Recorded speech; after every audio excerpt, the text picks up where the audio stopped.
Okay, let's see. There we go.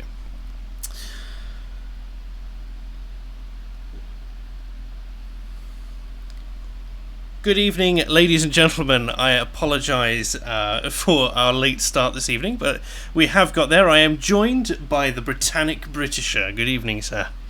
Good evening. Of course, it goes without saying that it was all my fault that we're late today because I couldn't. I discovered I didn't have the audio to actually receive whatever contraption it is we are on tonight. Oh, it's just Um, open broadcaster software, but for some reason, even your Skype decided that it didn't like your speakers. well, it's not the speakers. I mean, I've got this rather widely known microphone, a Rode Podcaster, and given that this is one of the best sellers in the thing, you would kind of think everything would be compatible with it. Well, apparently not. No, apparently not. We'll have to find some time and do some extensive off-air testing. Yeah, precisely. I mean, one of the beauties of this microphone is that the microphone itself has got a headphone jack. Mm-hmm. So basically, it works as the speaker as well as the microphone. So when I say as the speaker, it basically just feeds your headphones. Mm-hmm. So the beauty of it is you can hear your own voice going through the microphone. So therefore, you've kind of got that sort of immediate, instant confirmation that your own voice is going out, Mm-hmm. as it ought to, if you know what I mean. You're just addicted to the sound of it. Whereas right now it's kind of disconcerting because I can't actually hear myself speak, if you know what I mean. What's actually happened is you're addicted to the sound of your own voice, and this is Well, like quitting cold turkey. You've obviously discovered my secret, Your- my dirty your- secret. Yes. If that's the The worst, only reason I do YouTube is because I have to listen to my own voice. if that's your only vice, I mean, you're doing pretty well. To be honest, the person who is most sick of my voice must be me, because the amount of editing I have to do of my audio in order to, render anything I read into something that can actually be listened to is ridiculous. I mean, the pauses between anything I say are much too long and whatever, so I have to shorten everything. There's a huge amount of lip smacking and God only knows how much gargling and spittle, and it's incredible. So all that kind of needs to be removed, and you sort of think, well, he only makes a video that's perhaps half an hour long. It takes hours. It does, doesn't it? And so in the end, trust me, you are truly heartily sick of the sound of your own voice. I don't know. I do occasionally go back and listen to the occasional stream that we've been on, and I feel kind of vanity. I feel like I'm like, what does this say about my deeper person? To be honest, I don't do that because I would feel too embarrassed. I am self-conscious enough when it comes to this kind of live streaming, even the recording. So that basically listening to myself again, when it's been a while, so you don't actually know what was talked about anymore. I mean, I would more than likely be the person who would be kind of quietly, gently knocking his skull against the table plate just out of sheer embarrassment, if you know what I mean. This is the honest truth. The first time I ever recorded anything, I was that desperately self-conscious. It must have been something it must have been a clip that must have been about 10 minutes long. I must have had a total recording time of about 15 minutes. Given how many mistakes I made and how many times I had to repeat the same sentences over and over, if you know what I mean. By the end, I mean it was summer, so it was warm. I was in a t-shirt. It was sweated through. I actually needed to basically have a shower and get another t-shirt, if you know what I mean. I don't know what it is. It's something that is sort of grievously uncomfortable to me, which is, of course, one of the reasons why one kind of makes oneself do it more and more in order to get over it, if you know what I mean. But it's, it didn't. This is not something that comes naturally to me. That's all I can say. No doubt they're all listening out there thinking, my God, the man is even more twisted than we took him for. I've just been kind of examining my own content stream over the last week, and the difference in the mixture of production quality, but also the speed at which I can churn stuff out. It's kind of like I don't want to scrimp on the quality of the thing, but it does take me approximately, let's say, an hour to produce like a 10-minute, 5 to 10-minute video. Oh, you lucky bastard! Right, yeah, but to do it in this format, which is literally just I set up OBS to record. I record the maybe 20-30 minutes of audio, then I import that recording into Vegas and then trim it away and then stick the extra editing bits in there, and that's all it is for that, compared to the previous one. So like when I did a couple of those not so newsworthies back in the day, and I did it would take 8 hours minimum. Just going, yeah. There we go. No, I'm fully familiar with that. I mean, I'm working on a clip. Been pretty much working on it sort of throughout last week and whatever. So I would, I know that it's pretty much, as far as YouTube is concerned, it's regarded as kind of ideal for you to have a weekend clip and a midweek clip. So basically, if you update twice a week, YouTube prefers that. In fact, I mean, YouTube would prefer you to kind of update daily if you can. Yes. So, I kind of aim for 2 times a week, but more often than not, I just don't manage it. Because A, we have real lives, and B, if you're trying to do something which involves a lot of material and whatever, and moving pictures and things like that, it just spirals out of control. So I've got the audio recorded. I still need to edit it. So basically, that's another day or 2 gone, and then I actually have to start putting the video together. Mm-hmm. So it's another one. I found another British hero to talk about. Oh yes. So the last one was Donald McGill, the one who made the postcards. So this chap is perhaps going to be a little more exciting than postcards, but very, very British. Oh, marvelous. And it's just, I mean, the last one, Donald McGill with the postcards, took a long time to make because you had to put all the postcards in, and if you've just got them still, if you're just looking at a picture, it's not as visually exciting as if you actually make the pictures move. Right. So you slide them across the screen at a slow speed. But that takes a lot of doing because, of course, it means you have to kind of enter these kind of parameters in order to make them move. But the result is much more pleasing to the eye. No doubt in the end, everybody's just going, oh, well, yeah, it's his own fault if he's faffing about like that. But I try my best to make it as much as a video, at least, as I can. Because otherwise, of course, the only thing people have got to look at is the beauty of my avatar. Which, I mean, is stunning due to the fact that it's taken from real life. But one tries to offer the audience a little bit more. People are saying that there's now a 1950s style radio crackle over your voice.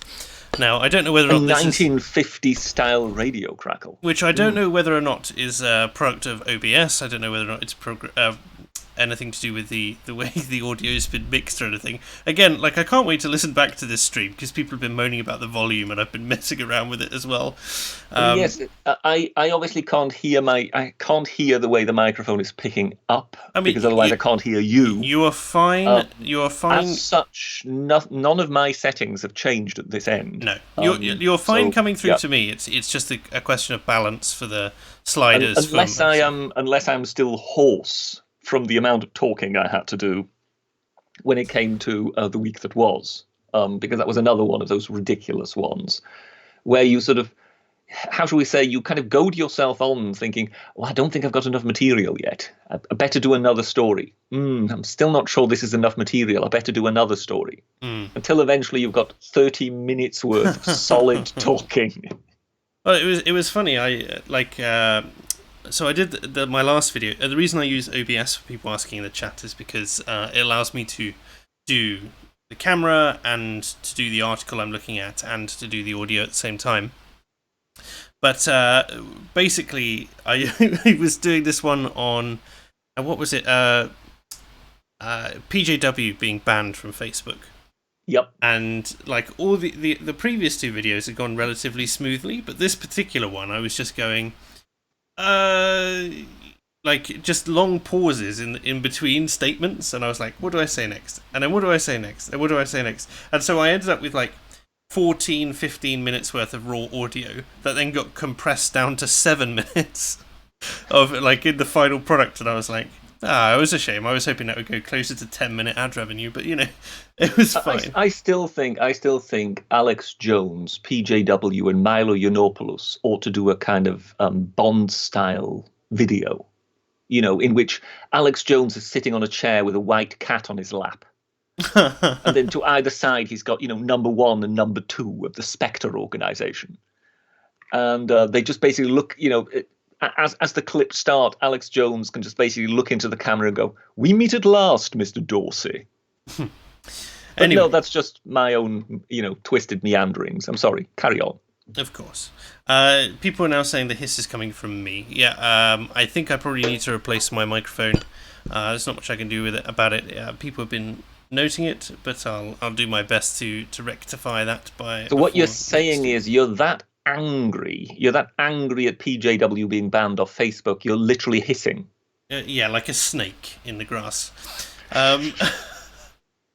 What do people think, by the way? I don't know if you checked it out, Britisher. I did a stream with Ray, which obviously was interesting, to say the least. I remained calm throughout, despite many proclamations. Now, would you believe it? Somehow I missed a stream that was announced to have Ray on. Yeah, I know. Now, for some reason, of course, I think I've got an honest excuse. I was still slaving like crazy and trying to put together a video. But I think even if I would have had, a huge amount of time, Ray would not necessarily have been the person to kind of, tempt me to sit down and listen to a half hour or an hour's chat. Oh yeah, fair enough. But I mean, you do recall how this particular video got its name. Yes, I did. Series got its name. I didn't mention to her that her particular comment had sparked the birth of this podcast. But let's. She was also the person who was painfully oblivious to the fact when she that time was re-invited onto the Academic Agent's Unpopular Opinions again, and I just broke into one fake accent after the other. She didn't seem to connect that with anything she might have said in the past. No. The let's move on though from shall we call it the politics of YouTube. But in all fairness, I think I have proved the fact that my accent isn't really that fake, because everybody assures me that when I tried to do a working class accent in the Labour and Conservative Party political broadcasts, it was far from convincing. Yeah. But let's get out of our little bubble, because no one really wants to hear about Ray. We don't really want to talk about Ray. No, they do want to talk about. They do want us to talk about Ray. They all just think we're talking about Star Wars. Oh, obviously. That's the worst joke you've made. It's like I can't even remember. Anyway, you will notice that because we're streaming with OBS, we have a nice new background. The Britisher's icon is there. I can mix and match it around with people's icons dependent on who's going to be on Fake Accents Unite. He says as I'm staring at a blank Skype screen. Yes. And you can click away from the Skype screen if you want, Britisher. But anyway. Yes. This Fake Accents Unite, as you notice, it's just the two of us. It's Britisher and I. So feel free. We're going to have plenty of audience participation. No need to super chat, although it's appreciated. And if you don't feel like giving your money to YouTube, there's a PayPal link in the description where you can attach a message to that as well. And and I'll check that and read that at the end. Might, But might I point out that your screen art, now that I can see it, has got a slight mistake to it. go Because on. I appear to be in this picture twice. Yes, you are in two places at once. Like people theorize that you're part of a multiverse, so you can exist in many places and many times at many different. So I am kind of I'm sort of approaching God status, am I? Well, we have Omnipresent. more like Time Lord, I think. So Yes, I can live with that. Yes, Doctor Britisher. There's many Doctor British. There's many theories about the fact that the technical issues that caused the delay to this stream was actually due to the radio, which allows me to communicate with you in 1950. Well, it was basically, the crank handle for the TARDIS was broken. Yeah. But I got there eventually. Matthew Dora. My sexy assistant helped me fix it. Why, thank you. Matthew Dorr. I wasn't referring to you. You definitely were. Matthew Dorr has donated $5 and says, "Have either of you read Technological Slavery by Theodore Kaczynski?" I haven't, I'm afraid. But I will add it to my reading list if you really want me to do it. Which reminds me, I am reading a book, or I'm supposed to be reading a book by a chap called Alexander Adams called Culture War. And it's called, if I remember correctly, if I just go have a quick check in my documents, because I got sent a review copy. Let's see. Alexander Adams for reviewers, and it's called Culture War, Art, Identity Politics and Cultural Entryism. And I need to apologise to him, because I was supposed to do this an interview with him in probably last month, at the beginning of last month, and I just haven't had the time to read through his book. I've read like half of it. I've made loads of comments and notes for half the book, but I need to finish it off, and I need to talk to him, and I said that I would sell him on to AA as well, because it seems to be quite good so far. But if he's watching right now, I really apologise, but I will get to it hopefully in the week. I appreciate if you can't believe me over that, but we'll see. There is a quote from Private Fraser that springs to mind here. Go on. Crawler. Mr. Spoon says, "Mark, I am not liking this embracing of the chat. I've been brutalised by AA for so long, I'm institutionalised." Strong. Well, you won't. Yes, yeah. I think you ought to be referring to them as, "Now listen up, you lot." That kind of approach appears to be, the kind of thing they seek. Well, we'll see. Like, I can tell you to get out if it'll placate your masochistic streak at the end, chaps. Don't worry. No, you'll need to have a different line. A line of your own, something like "Be off with you." You've now coined that one, Britisher. So when I say good night, everyone, and have a great week, which is my typical sign off, you can say "Be off with you." We'll see how it goes. You mean as opposed to "Toodle pip," which seems to irritate you no end. Let's not talk about Toodly Pipsky. The reason this stream has come about, I was thinking about this today. It's actually come about because I was watching a great deal of, believe it or not, Penn and Teller in my off hours, and in particular, like their non-magical interviews, because they did a series called Bullshit, where they use quite a Penn obviously is quite a militant atheist. They try to debunk various things, like everything from the anti-smoking lobby of all places to things like climate change and stuff like that. So it's been an interesting thing, but they also are quite committed to the idea of the only answer to bad speech is more speech, and also the idea, like more in a philosophical sense, the idea of truth in society and how. Like it's very beneficial to emphasize truth in the day-to-day, just in your everyday being. And I was quite surprised by this. It almost reminded me of a certain Canadian academic, actually, who you may be familiar with. Is that the chap who... no, I think you're talking of Peterson. I am definitely talking of Peterson. Yeah, no, it's just because you mentioned bullshit, and there was an academic who actually, I think he was a philosophy professor, who wrote a book called On Bullshit. All right. And it was a kind of unexpected bestseller, because I think a great many people were kind of taken by the title and sort of thought, "Oh, I want to know what this is about." In all fairness, I did read it. It's a very short read. It's a very boring read, by the way. I think, no doubt, some people listening to me talk about this will sort of say, "Oh well, yeah, I know who that academic is." I couldn't for the life of me remember his name. No doubt, if I saw it in front of me, I would sort of have a momentary, "Oh yes, yeah, that was him," and then 5 minutes later, I would have already forgotten it again. But he was actually more insightful in the interviews he gave.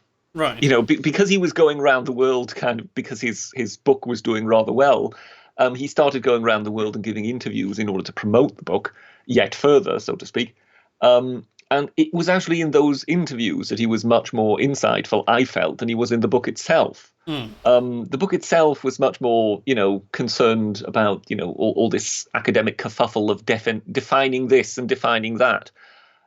When he was just actually speaking freely, I felt he was much better, because he was touching on exactly those sort of things. A society depends on truth. That basically, if the society itself becomes cynical towards everything within it, then you're sort of on a slippery slope to nowhere. And he was kind of sort of touching on things like, everybody now has a public relations department. And what does a public relations department do? Its purpose is to present everything in the best possible light. It's the corporate equivalent of a spin doctor, yes. Precisely. It's bullshit. So basically, they are there. Britisher, I can't believe I haven't heard you swear this much. No, I am merely using this in the academic term which this particular gentleman wrote a piece on. And he basically said, yes, that is strictly speaking it. If you're basically trying to gild the lily, no matter what it is, that is bullshit. And that there is no way a society can really continue to go in that direction constantly. That now everything has got a PR department.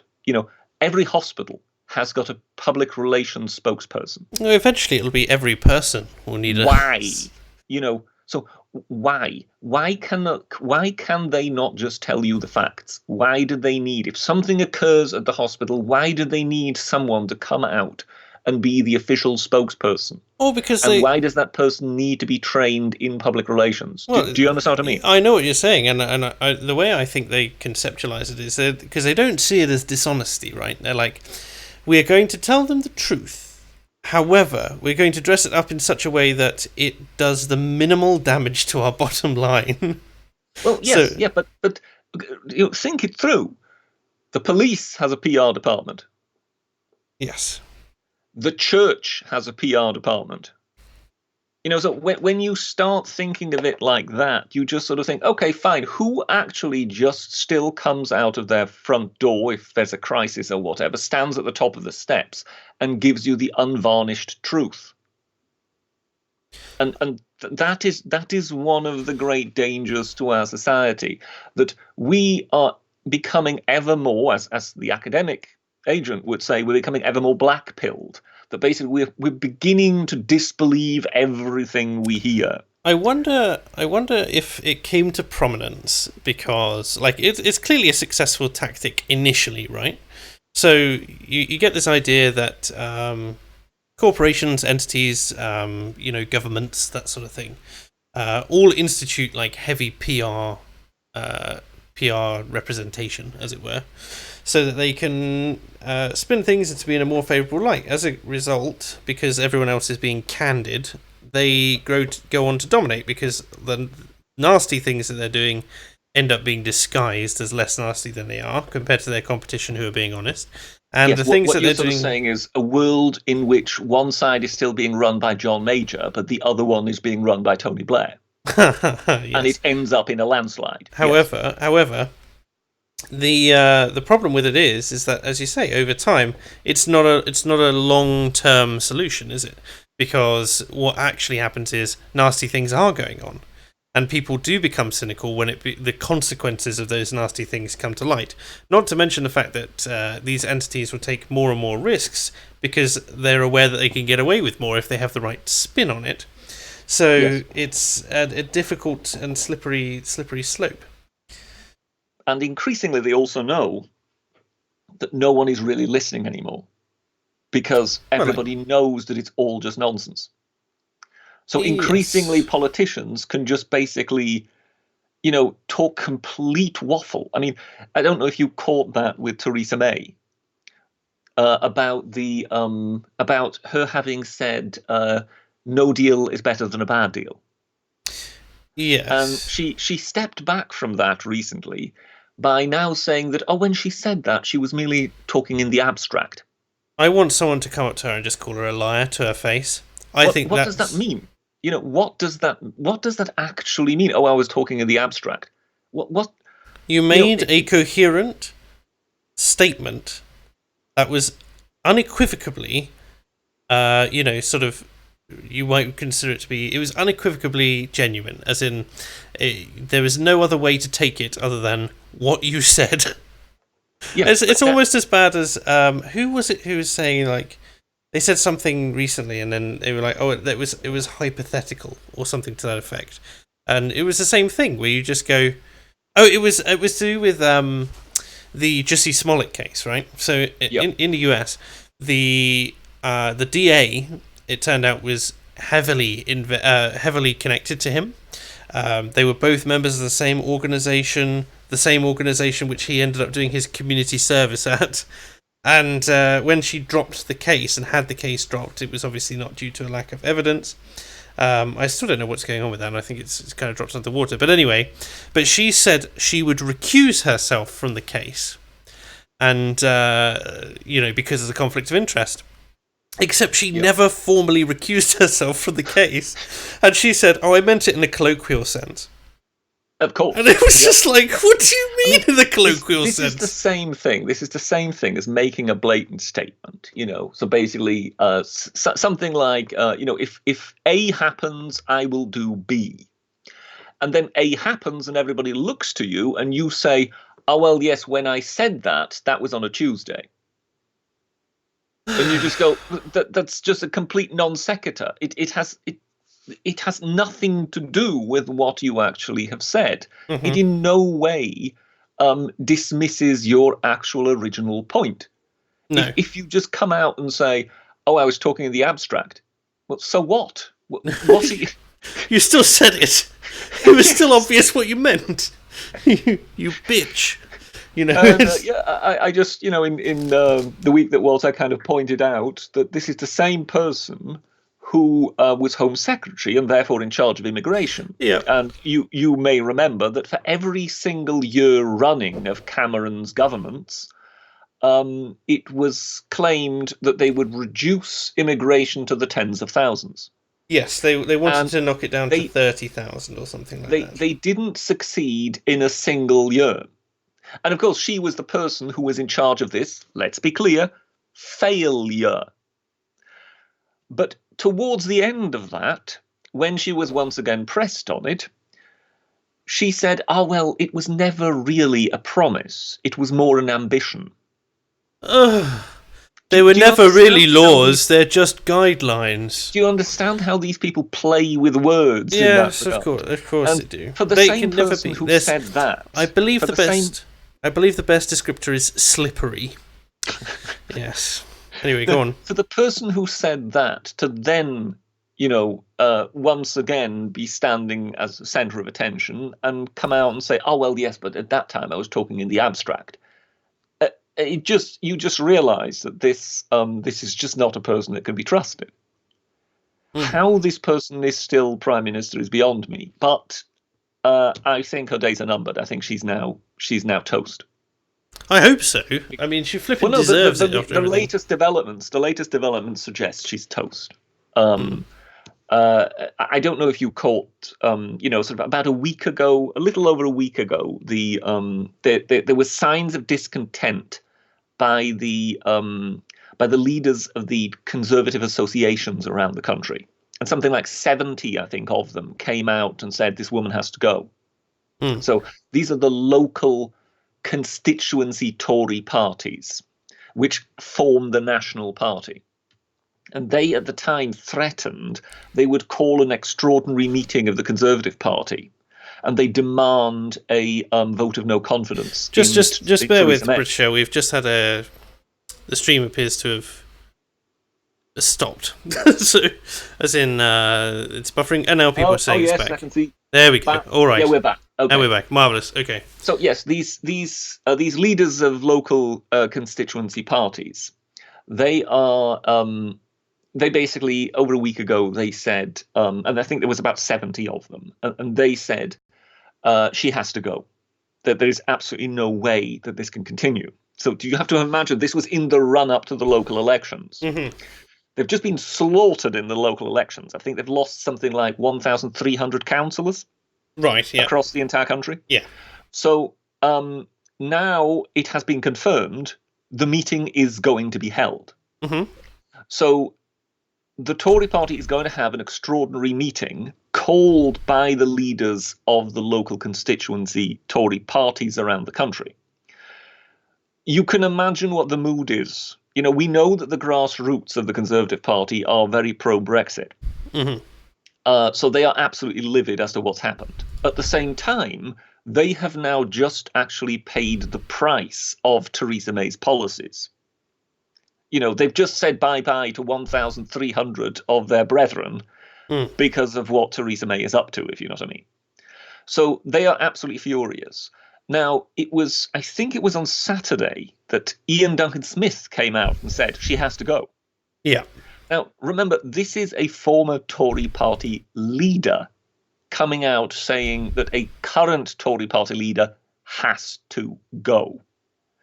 So as far as I'm concerned, given that she won't, how shall we say, if they hold this vote of no confidence at this special meeting, which they obviously will, because, you know, why else call it, if you know what I mean? She is going to lose. I just cannot. I can't see her winning, in which she can win. Now, the vote isn't binding, but ask yourself, even Theresa May, how can a leader of the Conservative Party survive the grassroots Tories sticking two fingers up to her and just basically saying, you don't have our confidence, get out of here? Yeah. So, you know, as far as I'm concerned, the writing really seems to be on the wall now. Now, I think she has more than likely deluded herself into thinking that if only she can come to some kind of compromise agreement with the Labour Party, she can then sell it to Britain and sell it to her party, and everything will be fine. I just don't see that happening. And if she has even got former party leaders, because they tend to be, you know, they may be critical of successors, but they do not tend to come out and basically cut off existing leaders at the knees. You know, the Tories pride loyalty greatly. So for a party leader to come out and say she must go, that as far as I'm concerned, she now looks pretty dead in the water. Yeah, sounds about right to me. Sorry, people are moaning about buffer times. I'm just closing like any old thing in the background, so I apologise. I was sort of listening to you in the most part there, British. Okay, no problems. That's good. But no, I really think that she looks toast. I don't know how long it would take to call such a vote. You know, whether if it takes weeks and weeks and weeks, then, you know, we're not really that much further. But they sound pretty angry. So if they can, within the next, say, month, put together this meeting and shoot her down, then we may indeed slowly start to be getting somewhere. What is interesting is, of course, the reports in the press of desperate attempts being made, mainly by the circle around her, to make sure that Boris Johnson doesn't become one of the two candidates. The thing is, like, to me, it's inevitable at this point that we get a Labour government. Like, it would need to be some I'm not sure of that. extraordinary measures. Because, I mean, like, the Tory party itself has been fracturing. If you look at the local elections, they've been absolutely decimated. Labour too, Yeah. but the Lib Dems have come up with a big thing. And I think it's much more likely, for instance, that the Lib Dems, should it come to a hung parliament, which I suspect it may well do, that the Lib Dems will side with Labour because of how badly they got shafted by the Tories before, even though they're going to get shafted again by Labour. So I just think that Jeremy Corbyn is going to be Prime Minister at this point. I have very strong doubts there. I have very strong doubts. I think that I don't think this is wishful thinking on my part. I really think that Labour are not in a very healthy position. Also, I would never want to predict what happens at a general election should it come about, because people don't necessarily vote the same way in local elections and European elections as they do in general elections. Now, yes, there's a great deal of anger with the Conservatives. There's absolutely no doubt. But I cannot see much love lost for the Labour Party. And the driving factor in British elections does not tend to be who you want in power. It tends to be who you're trying to prevent from getting into power. But the only thing I can see happening, first of all, I think at this stage, it's going to be difficult to tell, but I think we are looking at the Brexit Party smashing the European elections, with UKIP coming in second. I think Tommy Robinson may become an MEP. I think that's likely.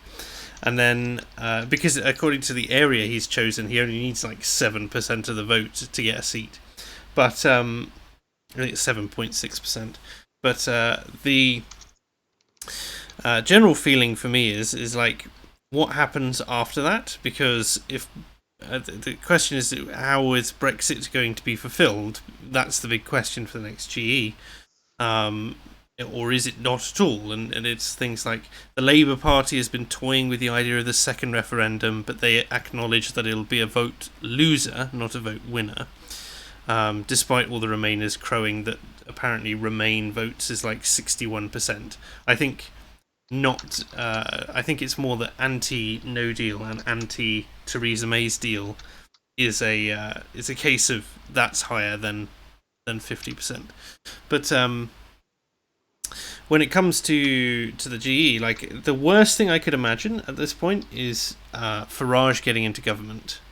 In terms of like as an MP, right? And the reason I say that, before anyone spouts off at me in chat, is just because it has become clear from the way he set up the Brexit Party. It's become very clear from the rejection of like any controls on himself.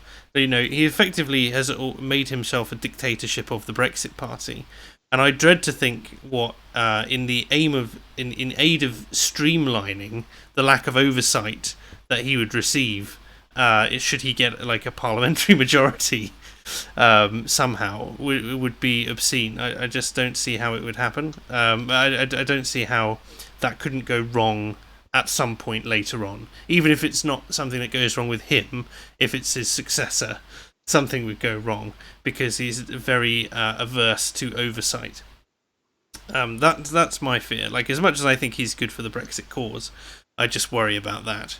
Well, I do not think that he is in any way seeing himself as a somebody who is potentially government material. No, me either. Because he is, he's too far out, of the system. And this is a two-party system. You say that, but it's a miracle that we saw the Lib Dems in coalition. You say that, but the question is, and the question is for the two-party system, is how much the Tories fracture.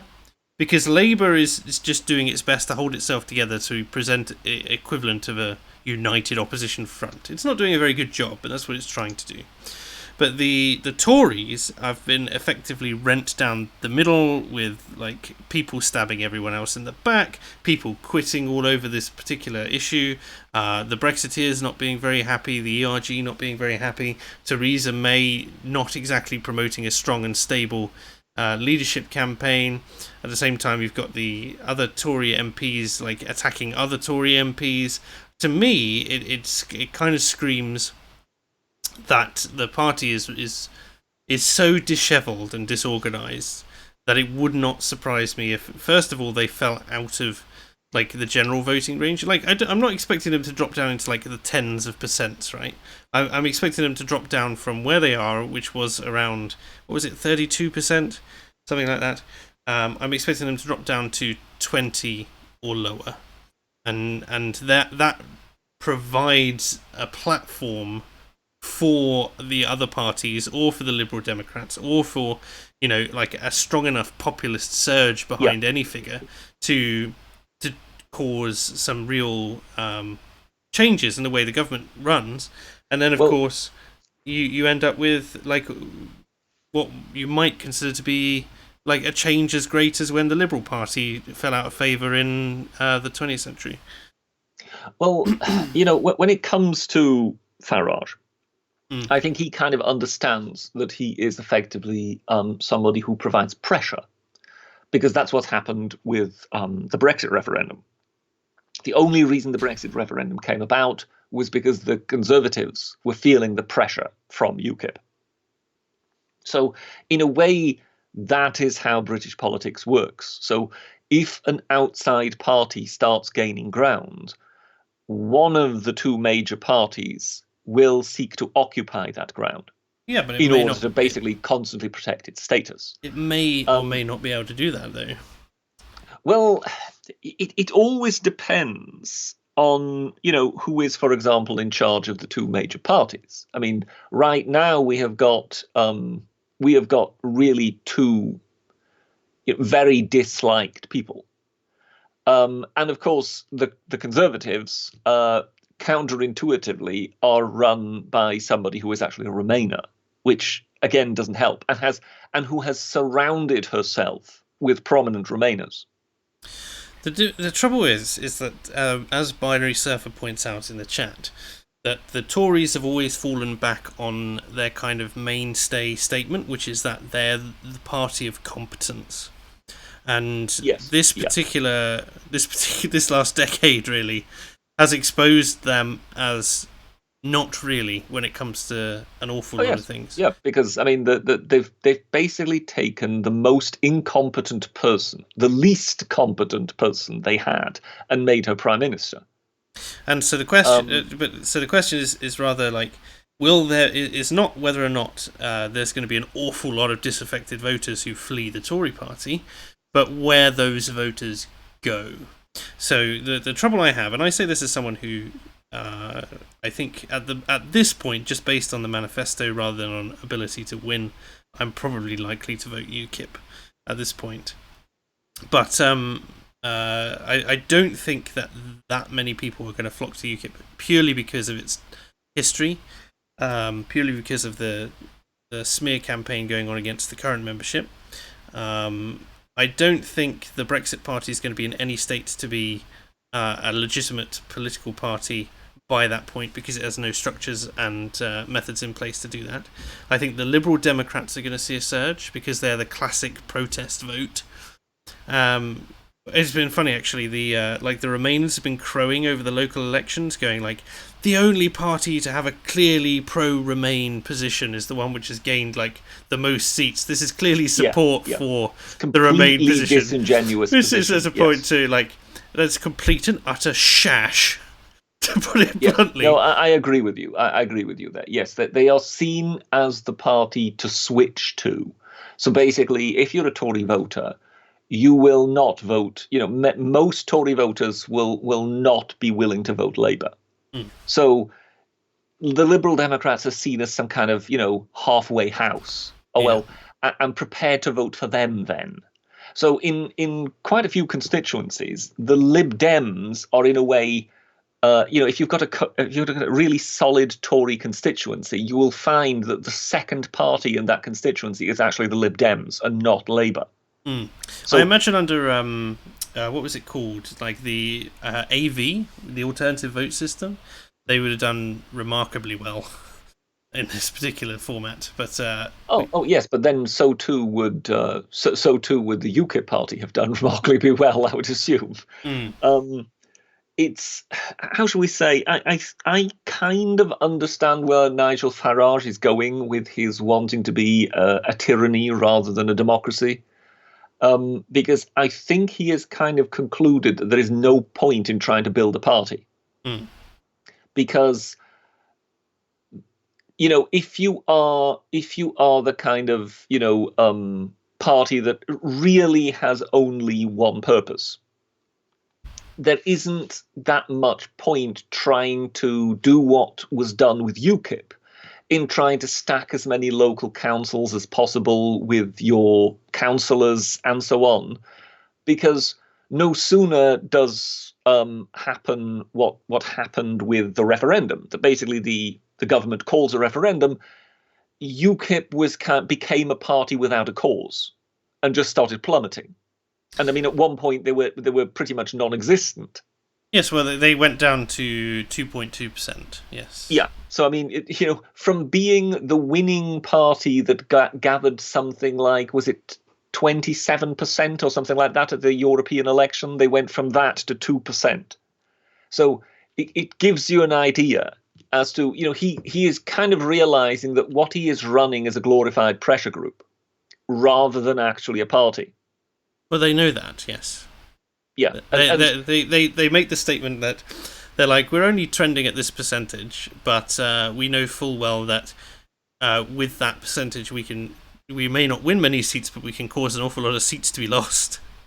Yes. Yeah. So they are there in order to basically provide leverage. They are a pressure party. And I mean, if you think of it, they've called themselves the Brexit Party. Okay, what happens to the Brexit Party when there's Brexit? Do you understand what I mean? Well, I genuinely believe Farage just wants to go on and just, I don't know, do his LBC stream, like his radio show, etc. afterwards. He's a bit sick to death of politics. Like, he's very establishment politics, but he's sick to death of it. That's what I mean. That's what I mean. It's basically, it's a one-cause party.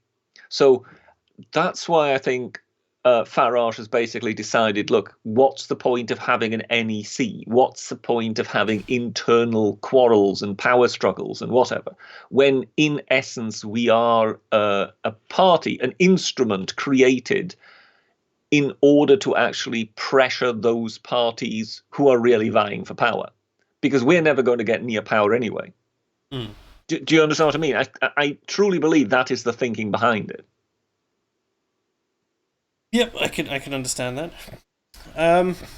Now, here's a bit more of an abstract question, which is kind of related, but... Are you turning into Theresa May now? No. Oh, fuck no. I'll tell you what, I'll do the super chats first, because I'll catch us up, so that if there's anything relevant, we can go through those. But, so, let me see what we have here.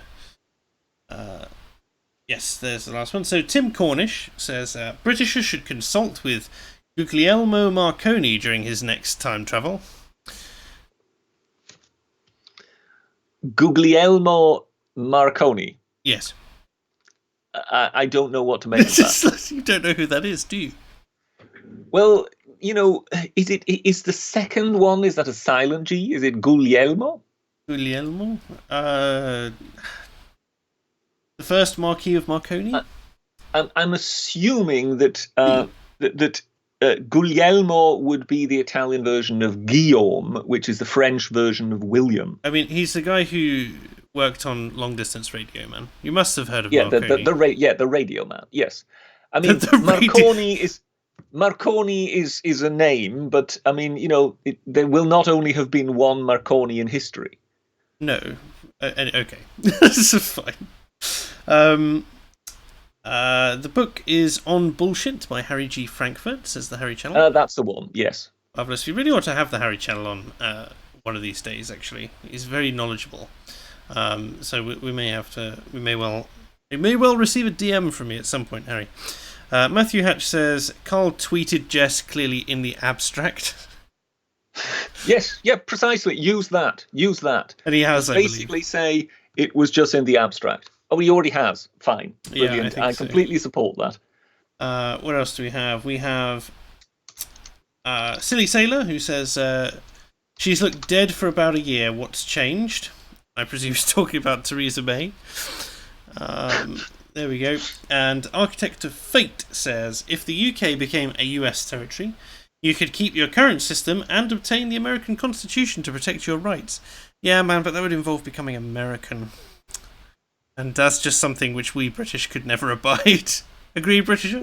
It's something like saying, well, there's a simple solution, just have all your teeth pulled. Yes. Yes. You'll be able to swallow liquids a lot easier. In all seriousness, I think the exchanging one, what you might call like one foreign power as a controlling entity to another, is not that palatable to the British condition. Let's put it that way. Sutsgoen says, you only have 2 disliked people in politics? Wow, that's impressive. Who is that addressing? I presume that was when you said that Jeremy Corbyn and Theresa May were the 2 most disliked people in politics at the moment. Well, they are the most disliked people. I mean, yes. That's not to say we only have 2 disliked people in politics. That's going. I think it's hard to find anybody who is actually liked or even just basically likable. They seem to be a sort of self-selecting crowd, don't they? Of absolute, ne'er-do-wells. And Aaron Hook says, is the Britisher a northerner? Who knows? This is a question we get quite a lot. But I can reveal that he's a filthy colonial. Filthy colonial. Okay, please colonial. Go on. I'm keen to hear this. Yes. Raised on the continent. I mean, but those are not where the colonials are, except for Gibraltar, unless you wish to expand the understanding of Gibraltar considerably. I mean, like I suspect you may have been raised in Belgium, and Belgium is practically one of our colonies. Exactly, yes. So it may as well be a colony. That's the way I see. Yes, a country whose greatest contribution to sculpture is a little boy pissing in a fountain. Yes. Yes, indeed. So let's go and says, find the one who never spoke in public. He's good. Speaking of, like, politicians that aren't dislikable, I believe. So that's that one. Yes. What were you saying? Oh, yes, British's origin. Yeah, I mean, you were raised on the continent, so we know you're a European. Well, I was born in England, I dare say, but I was raised on the continent. Yes. Did you at least carry British soil in your shoes when you walked on the heathen isles? Oh no! I went much further. I had a bowler hat full of English soil on my head constantly, of course. Well, I just presumed that it would be in your boots so that you never had to walk on the soil of the continent. Well, no. You see, it wouldn't have been polite to be wearing heavy boots. As all the servants, strew rose petals in my path as I walk. It's just not the same with sandals. It falls out everywhere, and then you have to keep replacing it. But what was it I saw the other day? Like, my favourite meme at the moment is it says, when you realise everyone in Marvel's cinematic universe speaks English, therefore the British must have colonised the entire multiverse. It says, laughs. Yes, the British also seem to have a bit of a monopoly on ancients, don't they? And the ancient Greeks and the ancient Romans seem to definitely have been British. Yeah, well, we don't really have the ancient British, do we? Like, nobody talks about the ancient British. Well, one talks of the ancient Britons. Yes, the closest we get is Boadicea, as far as I'm aware. And or Boudica, as they like to call her politically correctly today. And some kerfuffle with the Celts, That's about No, but what was he called? It was Tony Curtis, wasn't it, in Spartacus, who basically had a very sort of broad New York accent. well. It might have been New York or New Jersey, I'm not sure, I but mean, he had a very broad accent. And it's not they, it's not as jarring as two examples that come immediately to mind, which is Kevin Costner in Robin Hood, Prince of Thieves. okay, yeah, I think the worst version actually was the other Robin Hood, Oh, the newer one. the one with what's he called? Oh, good God, the Aussie who was in Gladiator. Um, Yeah, who cares about the name? Russell Crowe. Russell Crowe. Yep. Yes, yeah, because people were kind of wondering what actually he was at any given moment in time during the film, because he's kind of seemed to meander from Irish to Cornish to Yorkshire Yes. to whatever. Are you saying at least Kevin was consistently American? Yes, at least Kevin Costner was consistently American, and he didn't have a really kind of annoying American accent. You know, I suppose. It was a little toned down. The other example I have is Arnold Schwarzenegger in Hercules in New York. Oh, well, I can honestly Pre-dub. say I have never seen Arnold Schwarzenegger in Hercules in New York. They did two versions. Basically, he did the film, and they realised that his accent removal had not been going quite as well as perhaps he had thought, and so they dubbed over him with this horrendous like over the top accent that does not match his face or body or anything, and so it was so poorly received that they released another version where it was him doing his original lines, and it's just this really, really heavy Austrian accent. Where obviously he's supposed to be Greek. It just makes no sense whatsoever. I would very much like to hear Arnold Schwarzenegger properly dubbed by someone who sounds like Charles Hawtrey from Carry On. We have, we were talking about ancient Britons. Sutsgoen says, you forgot about the fun times when we liberated you from your oppressive wealth. Well, yes, this is obviously the Vikings. Yes, again. indeed. Yes. This was. They were obviously the early socialists who decided to redistribute wealth. So, obviously the Scandinavians were obviously already more socialist than the rest of Europe back then. Vikings, communists, what's the difference? I mean this precisely, yes. I mean this indeed to rub all the Scandinavians up the wrong way as much as I possibly can. I don't want to hear about how you rub Scandinavians up the wrong way, Britisher. Behave yourself. Well, now you're suddenly talking about that blonde lady in ABBA again. But to get back to Tony Curtis, you pervert, because Tony Curtis had this broad New York accent, and they sent him to elocution lessons because it was obviously decided at the time, if you are in a film and you are an ancient Roman, you have to sound like the British, because that's the only way we can comprehend Romans as speaking. They can't have any other sort of accent that we would somehow associate with modernity.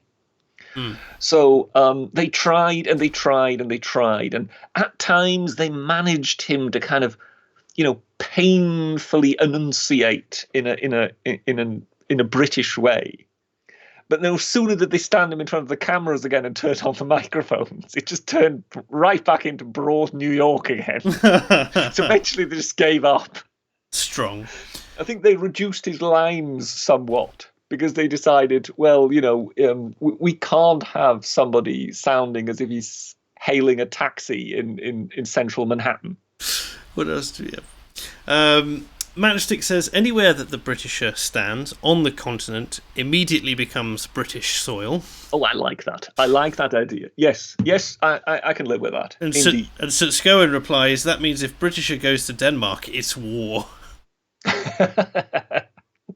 Dylan98 has just chimed in with €5. Thank you very much, and says, was it a mistake for the British Empire to not set up the Imperial Federation? Also, what do you think of Hearts of Iron 4 Man the Guns DLC NSO? So you could take the first question, British. Yes, it was a mistake. I think one should have tried somehow to hold this thing together in some way, shape, or form. I think the British made massive mistakes, more than likely from about 1900 onwards. That one did adopt a snooty, snobbish colonial attitude, and one refused to accept that the writing was on the wall. That this would not go on indefinitely, and that with Britain already being challenged in the developed world. Because, I mean, let's face it, that's really what undid the British Empire. It wasn't the fact that the British Empire was just able to basically break free. It was the fact that Britain had that many rivals that were now becoming of much more equal strength. Like Germany and France and the USA and the Russians, and in the Far East it was Japan and whatever. So in a way, one should have tried to foster a desire for the empire to want to hang together, if you know what I mean. But that could only be brought about if you would actually work at it and not be one to be seen as the colonial master given orders. And I think, yes, one made a big mistake. And there we go. And when it comes to Hearts of Iron for Man the Guns DLC, I don't actually own the game. So I cannot tell you. I have a friend who's obsessed with it, but so I'll ask him, and maybe we'll get an answer to that on the next stream. But sadly, I can't answer that one. I mean, the only game I could answer questions on is Total War, because Tetris. people have. Oh, actually, I'm guilty as charged. I did play Tetris in my day, Sudoku. way back. Did you invent it? No. I think I've played Sudoku once or twice, but when it comes to computer games, people have, there are some really eagle-eyed autistic folk out there that the moment you share a screenshot or whatever, they immediately check every single pixel on your screen. So it was at once pointed out the next day that I have Steam, so obviously I must play computer games. The only real computer game I'm in a position to comment on really is Total War. I think it will not come as too great a surprise to people that I have played Rome Total War. Yes. Of course, the later version, Rome Total War 2. And for some reason, Empire Total War also seemed to attract me. Of course, that is no longer. That's not even HD. So that's before they switched. But I believe they do a twist later where they made Napoleon Total War, which I've also played. So those kind of games I like, but they take up much too much time these days for if you're trying to make videos for YouTube at the same time. That's the problem. When I looked, my brother had Total War, and I was much more of the Age of Empires bent. So I much preferred kind of real-time strategy as opposed to the kind of grand campaigns of the Total War series, but I could appreciate them. But of course, my brother had Rome Total War, and therefore I was never going to play it because that was his series, and I couldn't be seen playing the same game as my brother. But there's a filial rivalry, yes. No, when it comes to Empire Total War, of course, the one thing I enjoyed more than anything else was waiting for a revolution in North America and then crushing it mercilessly. Speaking of revolutions in North America, Architect of Fate says the only place that is immune to the Britishers' innate colonial power is America. It's like the idea of innate colonial power. I tell you, I will pay good money. I say good money. Like I would quite happily give someone 20 quid or something if someone can draw an effective kind of Britisher brimming with colonial power as a kind of like superhero. Kind of how like you have God Emperor. No, please. How you have no God superhero. You have kind of God Emperor Trump. I want like the Britisher, like when he's powered up to his full level as Dr. Britisher, Time Lord, etc. So I'm quite happy to drop someone some money for that if they want to make that one, provided it's good enough quality, of course.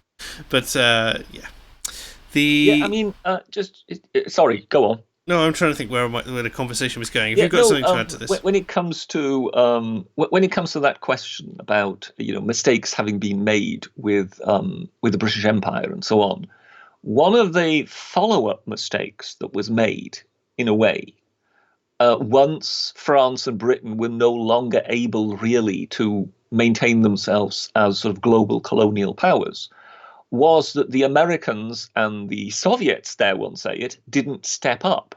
hmm So essentially, you have to consider that there were some parts of the world that had been under colonial power for a reasonably short time. When it comes to introducing Western civilization, and that therefore it was really wafer thin in some places. Now, the way in which civilization has kind of established itself largely was by people taking over other places and basically imposing it. I mean, if you look at Europe, most of Europe owes a great debt to, dare I say it, the Romans, who basically brought it about that way. I mean, how on earth it ever ended up in the wilds of Scandinavia, if it actually has done yet, I don't know. But one of the problems is that once the colonial powers withdrew, that process entirely stopped. So when today we hear of, oh, well, yes, but these people live in countries, backward countries who have got standards from 700 years ago. Well, why do you think that is? That is because no successful process of colonization was basically brought to completion. it's always good to hear you defend colonization, British. It warms the cockles of my heart. The Well, I mean, you just basically need to sort of ask yourself, what for a world do you actually, what for a world do you actually want to inhabit? Yes, And we can kind of end up looking at the entire world in this relativistic way, in which we kind of say, oh well, no, all cultures are equally beautiful and whatever. But we all know at heart that is completely untrue. What is it? Different but equal. Yes, That's the thing I hear. It's just like it's objectively wrong that it is like it's objectively a bad culture where you can petition the king to have your brother revenge rape your ex-wife so that you are forced to remarry her because you regret getting a divorce. That's a wrong thing to do, and that, by the way, is a real story from Pakistan.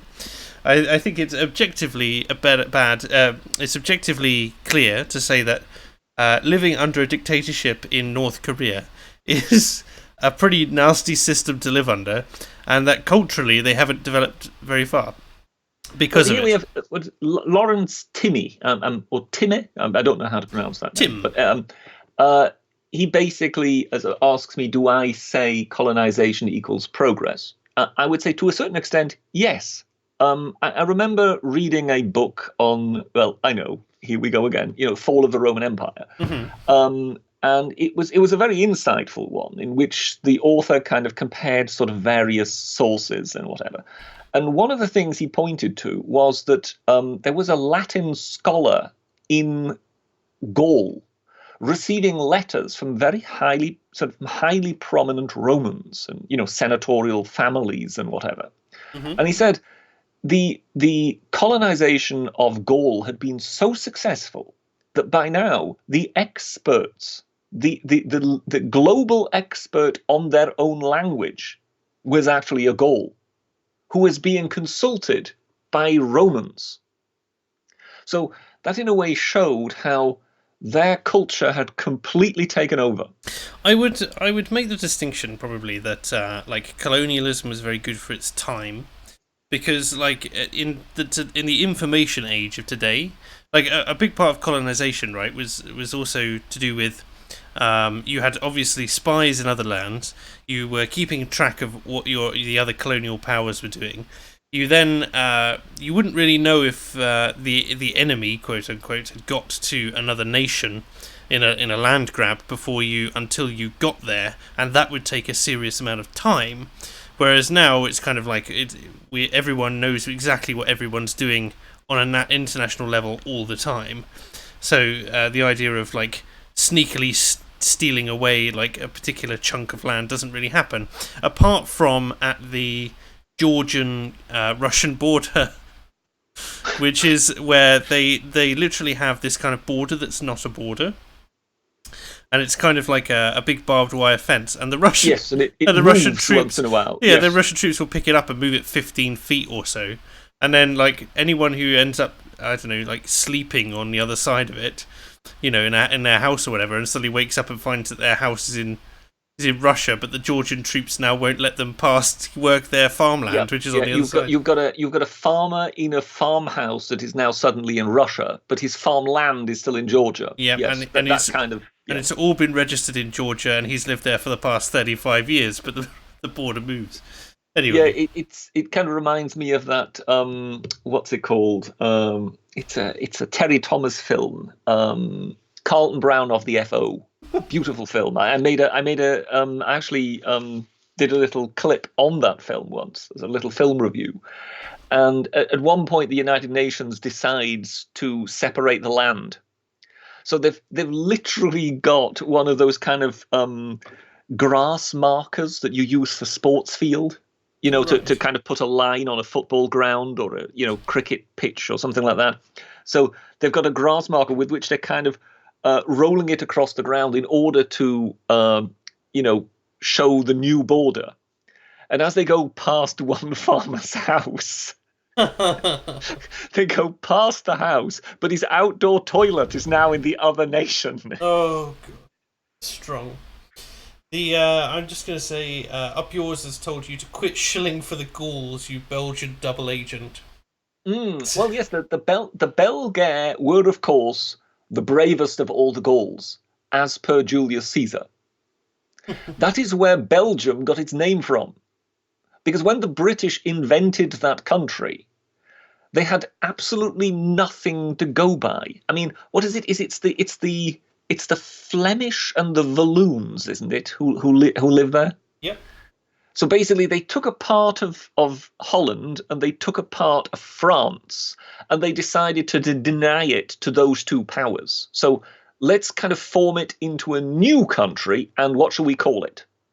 And there is nothing that would really point to a particular identity of people in that area.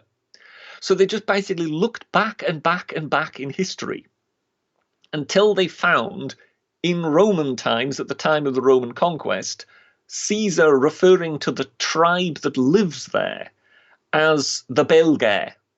So that was the tribe of Gauls that lived there. So that's where Belgium got its name from. That's a very interesting tidbit there, Britisher. Once again, you continue to amaze me. But of course, it's related to the Romans, so why am I really surprised? Yes, everything goes back to the Romans. As you know, all roads lead to Rome. It's because we built them all. I mean, they built them all. No. So what was I going to talk about?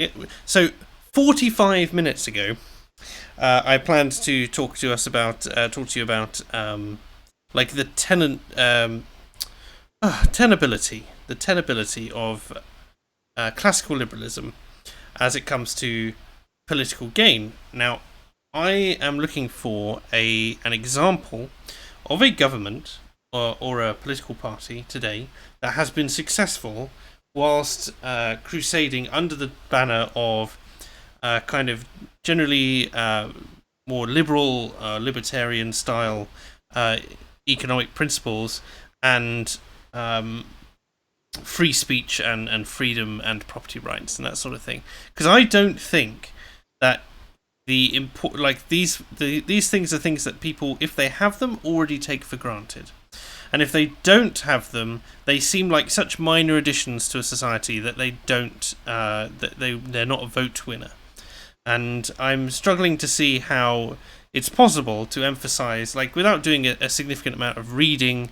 I mean, you have to be relatively well versed on kind of different governmental structures, on different leadership types on different policies and their impacts over history, and then you have to critically assess them through the lens of the philosophers and critics throughout history as well, before you even kind of get a grasp that these sort of things. Oh, and a basic economics knowledge helps as well, before you even get an idea of like why these things are important. Whereas I think the every man, and every woman for that matter, doesn't have the time or the inclination, or particularly is going to fall into that set of thinking or research.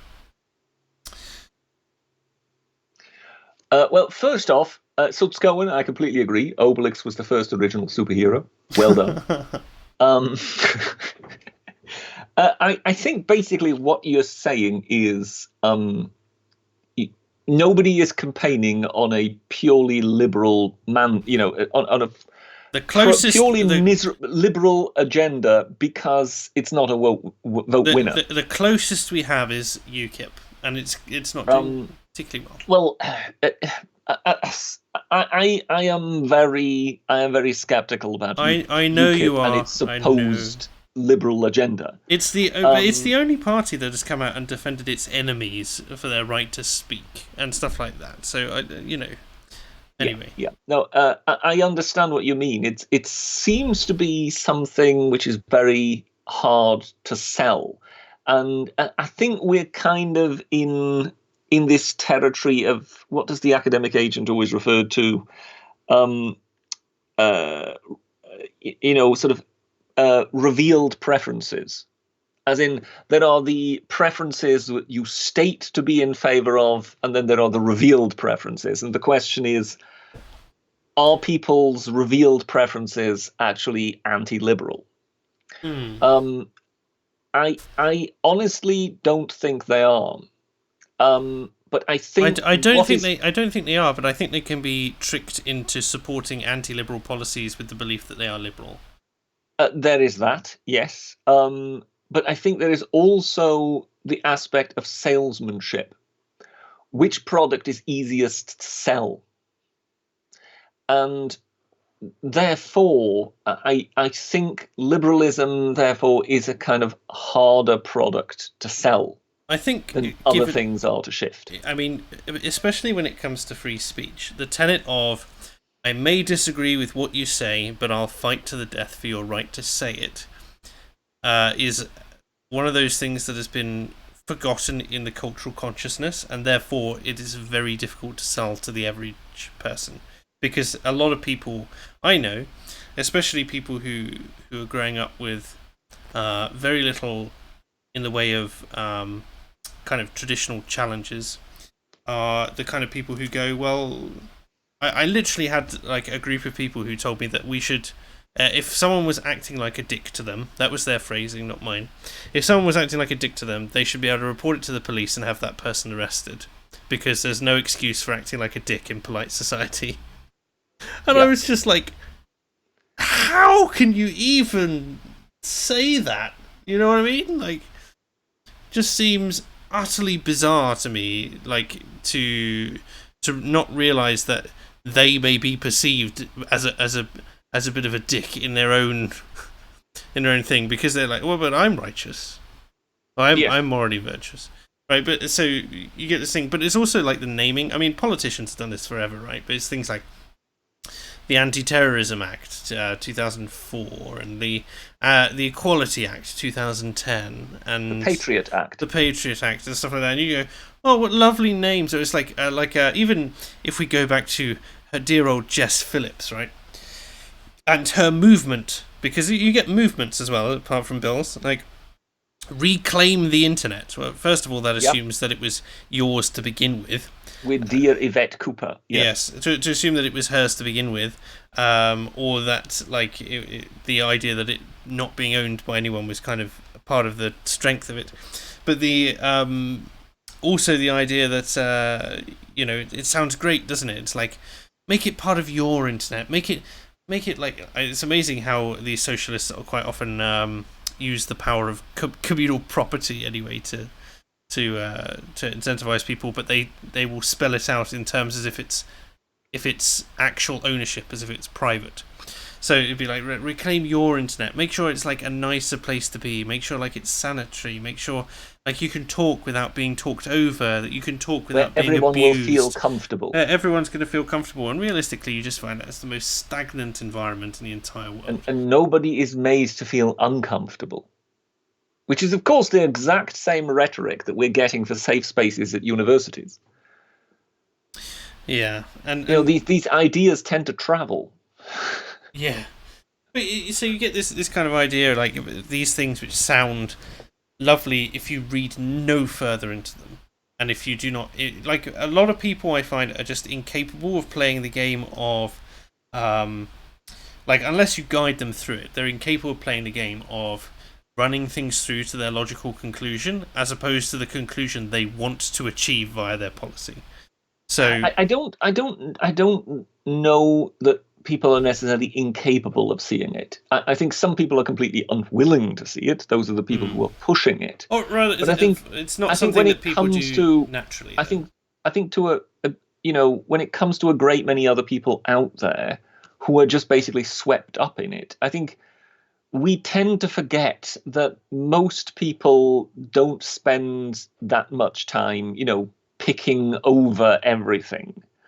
Everybody's living much too busy lives these days. Are you saying not everyone's AA? Well, it's not just AA. I think the two of us are more than likely also somewhere on the autistic scale when it comes to the amount of time we actually spend looking at all this stuff. If only it were true, Britisher. I live my life in a perpetual loop of procrastination and curries. No one read into that. But honestly, most people get swept up in the sound bites and whatever. And this is the thing, that basically sound bites as they were formed into, at the time of Bill Clinton and Tony Blair, because that's when that really started coming in.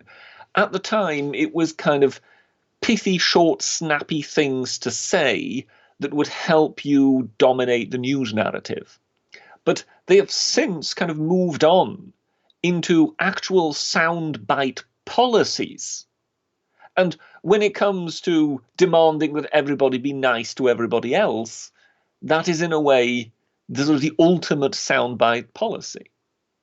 And I think that's where we've kind of gone. I think, but there's also this kind of this failure, or not a failure to recognise this, or this unwillingness to recognise the existence of what you and I might term a hard truth, something which is very necessary, tough love, that sort of thing, where you go, economically, people are a bit disenfranchised with the idea of tough love because the Tory austerity was sold as tough love and doesn't seem to have had that much of an impact that they can quantify in a way which has benefited the country. But especially now that we're out of austerity, don't you know, Britisher? But it's like hard truths. It's like this is the argument between like hedonism or not, right? Where you get this idea that if hedonism in its core form, it's like anything that's pleasurable all the time, regardless of what it is, and that's something which has been sold. It's like spend your youth however you want to do it. Effectively waste it if you want to, as opposed to encouraging a certain degree of, shall we say, fiscal, cultural, and familial responsibility. And then you this idea that like it doesn't matter if you're let's say you have the example I always tend to use is like let's say you have John and Jane are in a relationship, and John starts cheating on Jane, just for the sake of argument, in a hedonistic sense, because it seeks pleasure at all times, it would do anything to avoid displeasure. Would Jane want to know that John has been cheating on her? Realistically, for the health of the long term, it's more beneficial that she finds out and then moves on and finds someone who she can be happy with, as opposed to continuing to live a lie. So, I mean, that's the kind of traditional... So basically, are you willing to take the red pill and wake up, or would you prefer to take the blue pill and remain within the comfortable matrix? Yeah. it drives me mad, man. Like I just look around. I don't identify with any of the students at the university that I'm at the moment. Just almost entirely on this basis. By how much do you outdate these students, by and large? For about 7 years. So, I mean, there is quite a bit of maturity, difference of maturity between them and yourself. It is funny, like the friends that I do have there, who are a little older than that, but not, they're still considerably younger than I am. And they talk to me. They're always amused because my life journey has been rather up and down and filled with various different experiences, perhaps more so than someone else of my age. And so they compare me to this person that we knew called Ryan, and they're just like, the difference between you, the two of you, given that you're the same age, is staggering, because he's like a child and you're like someone who's 35, mentally or something like that. And I just go, oh, there's no insult, but at the same time, I do feel quite disconnected. So from there all you of go. There you go. Spiritually, you are an old man. Oh, I don't like the idea of that either. Although I'm appreciative of the fact that if I sigh in that way, then I'm definitely showing my. But then, I mean, given that the female of the species is, very often attracted to a more mature version of male, you must be absolutely living it up. Particularly given that the majority of students these days are supposed to be female. Oh, I did get told the other day. One of my other friends sighed at me and said, "If only you were 30." I was just like, "Oh, for goodness sake! I mean, how shallow do you have to be in that regard?" I'm just sort of, I've got this mental image right now of you sort of walking across the campus, beating them off with a stick. Oh, if only it were true. It would be a bit like. Are you old enough to remember the Lynx adverts? Yes, very. When they kind of cover, this yes, just a single spray. Every single direction, women are just charging at him. Flowing. I remember they released, I don't know, one of their ones like Primal or something like that, and it was like the Ark, and it was like two of every type of woman. Once he'd sprayed himself next to the Ark, like God gave him the can. He sprayed himself. Two of every type of woman came holding hands to walk into the Ark for him, and stuff like that. But well, that's religion for you. No, I wish I was beating them off with a stick. But the trouble with me, Britisher, is I see too many of them as children. So it's just like, if there's no intellectual stimulation, there's no physical for me. Thank you very much. But let's not go too far down that. Anyway, Mark doesn't even know Genesis. I know Genesis quite well. Do you know Genesis? I've read the Bible through cover to cover twice now, I think. Well, that is if they're actually talking of that Genesis and not. Oh, the band. The other Genesis. The band. Yes, they're talking about the band. And it's like the only Genesis I know is from a Top Gear special. Yes, where they played it to piss off Richard Hammond.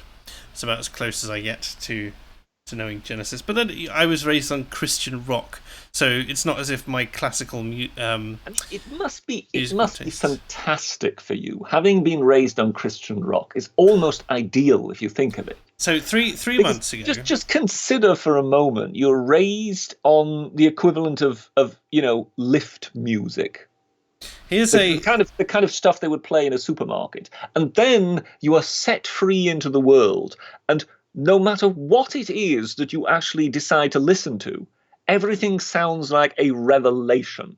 No? Here's an example. So 3 months ago, a friend of mine said, I'm listening to Led Zeppelin. And, they were in whatever mood was taking them to listen to Led Zeppelin. I was like, I've never listened to a Led Zeppelin song. And they sent me, whatever it was, Stairway to Heaven, or whatever it was. Still the only song I've heard of theirs so far.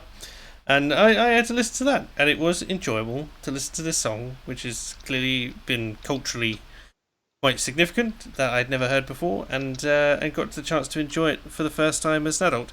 But it's one of those funny things where it's like equal parts embarrassing, equal parts frustrating, and equal parts like enjoyable, because there's a part of it, you know how it is where you say, oh, I haven't experienced this or that or the other, and someone would say to you something along the lines of, you haven't heard X, and like it's almost like shock, or and so on, and so it might, the immediate reaction is immediately go on the defensive, because you're just like you're very. I think there are sort of different things. I think there are certain things which clearly are just, everyone else's personal preferences. And I think that's when you can't really sort of go, oh, you haven't even heard about that.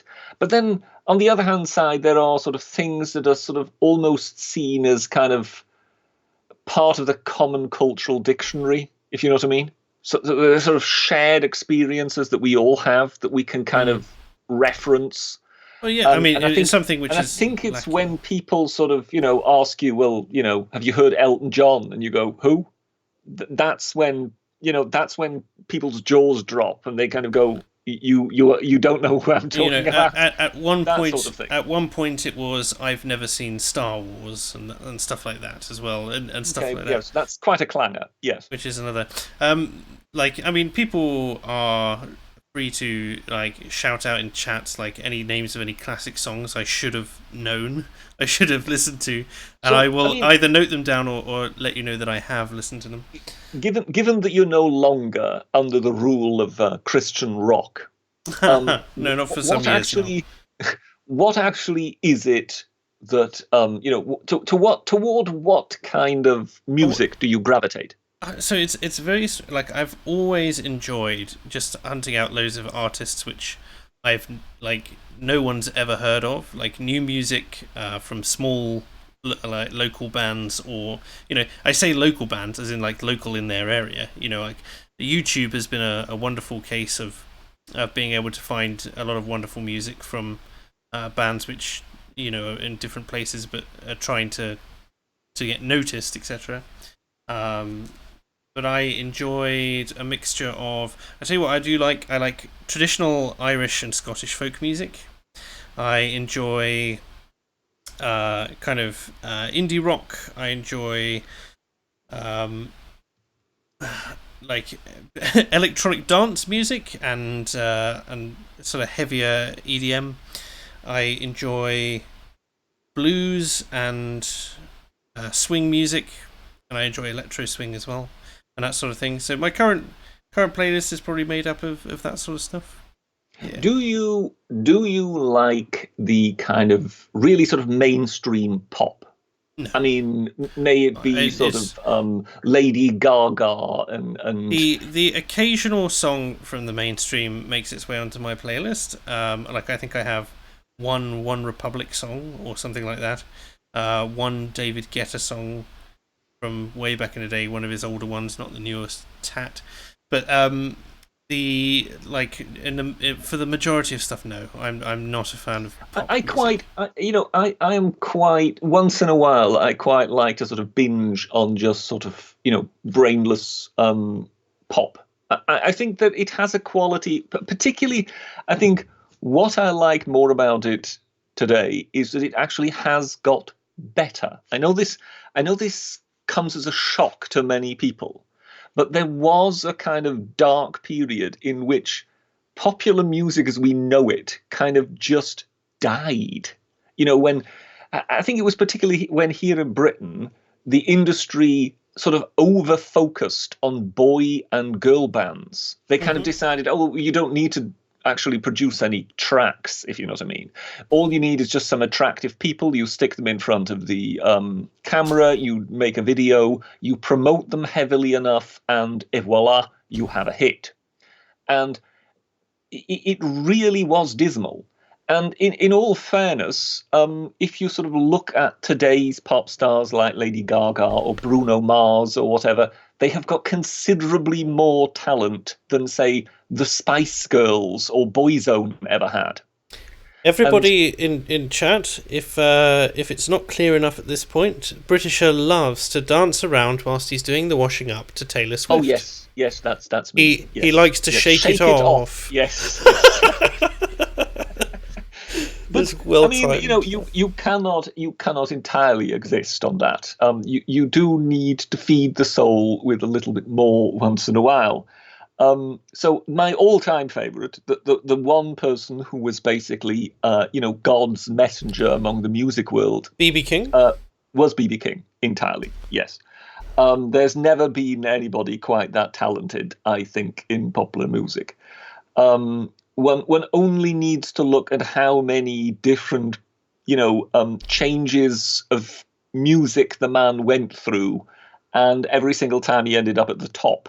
So it's remarkable. But I think one can already tell that I kind of tend towards sort of old-fashioned blues music, but also soul music.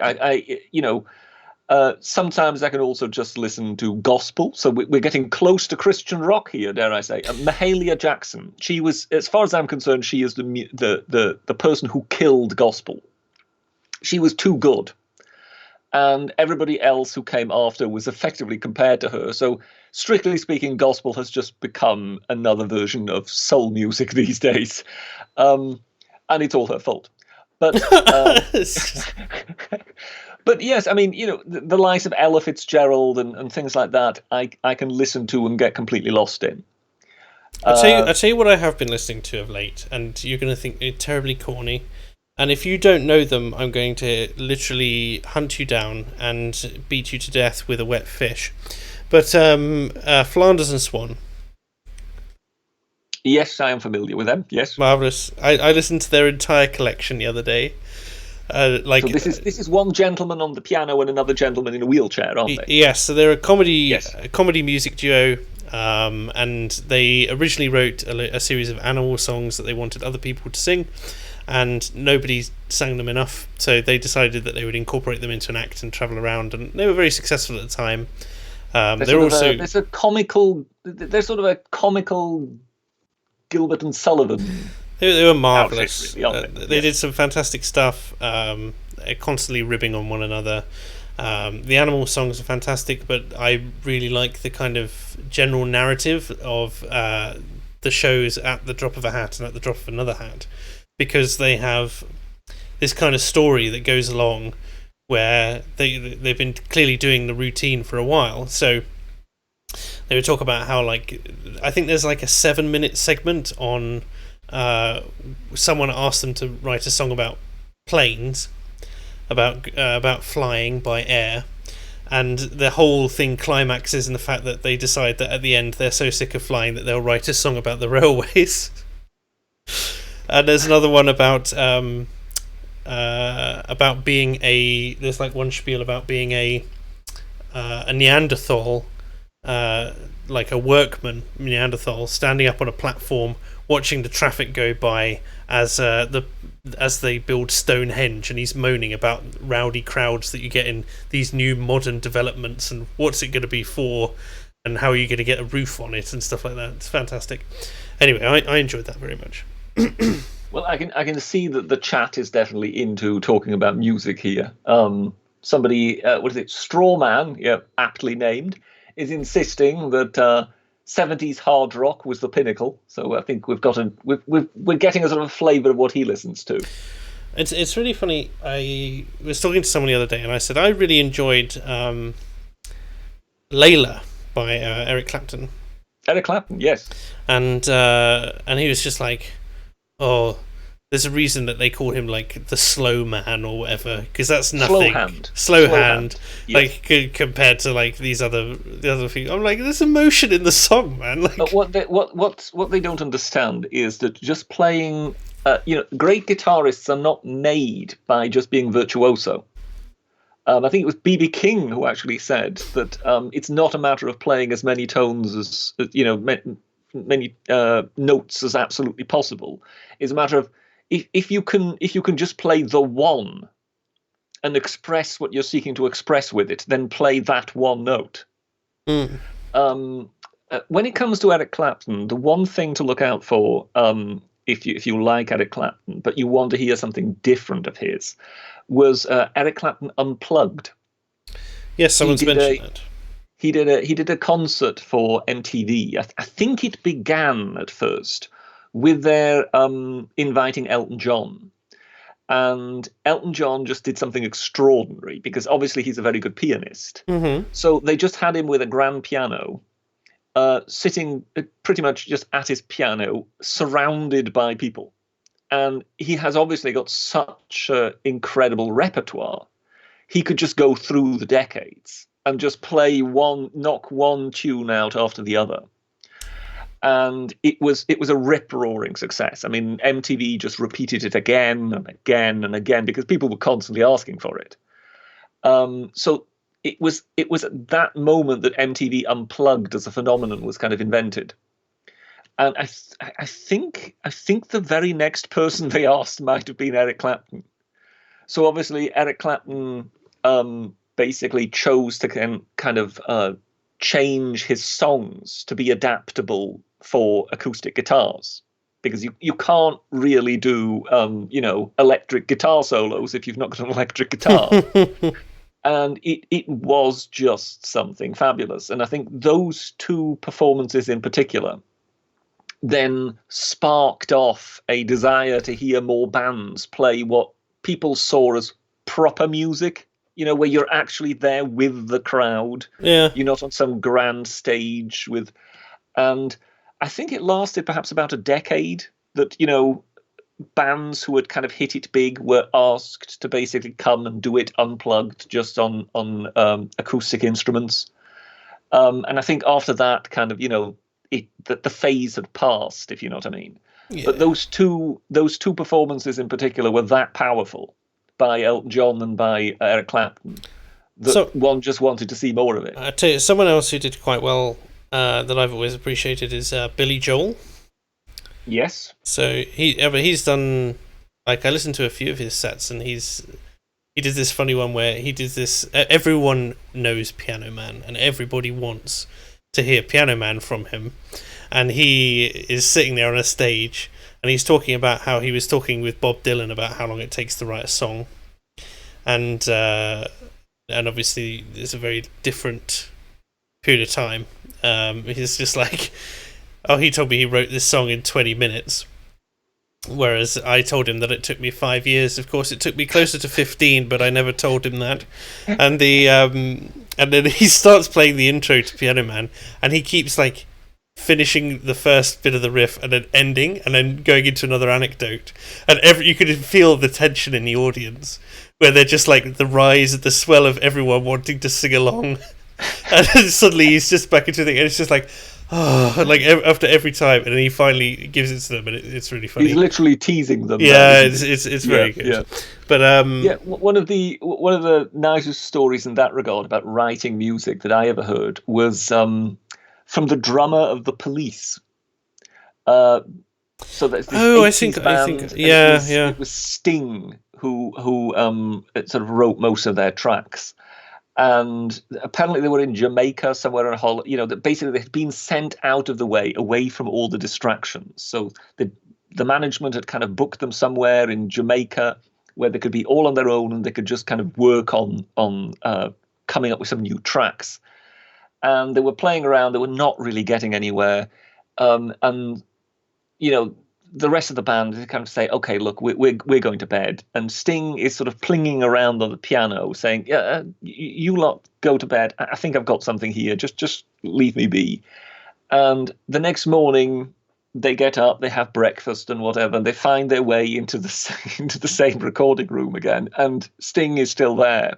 And they're sort of looking at him going, well, you not slept? And he went, no, I think I've got it, folks. No, everybody sit down and listen to this. And he starts playing, and he had the whole thing. So he had the melody and he had the lyrics. Mm-hmm. So he started playing Every Breath You Take. And the one who was telling the story at the time that I heard in that interview was actually the drummer. Mm-hmm. And he said sort of very cynically, I sat there, I laid back, and I just thought to myself, that's my pension. He just knew, he said he instantly, the moment he heard it, he knew this is a world smash. and this is going to pay for the rest of my life. Wow. And yeah, because it is that thing, isn't it, that you kind of wonder, do they know it's a hit? Because I understand that some hits, you can't really know whether this is going to work or not. Sometimes It depends. something is a bit too edgy or a bit too experimental, and you don't really know whether it's going to be picked up or not. But with some songs, surely they are so good, they are so universal, that when you hear them, you just know this is going to be a hit. I definitely think it depends on how many drugs the musician is on at the time. The chat is mentioning a few artists of note that they want to bring up, and someone's asked me, what is Christian rock? Over to you. The best. I tell you what, I'll just give you an example, and if you'd like, you can go and check it out. The best example of modern Christian rock I can think of is Matt Redman's 10,000 Reasons, and that's kind of the staple of what you'll find. He's probably the most famous Christian rock artist currently in the world, apart from a couple of guys like Brenton Brown. I'm aware of these names because obviously I went to church for many years, and that was the sort of thing that we would sing and listen to. But people are mentioning Pink Floyd.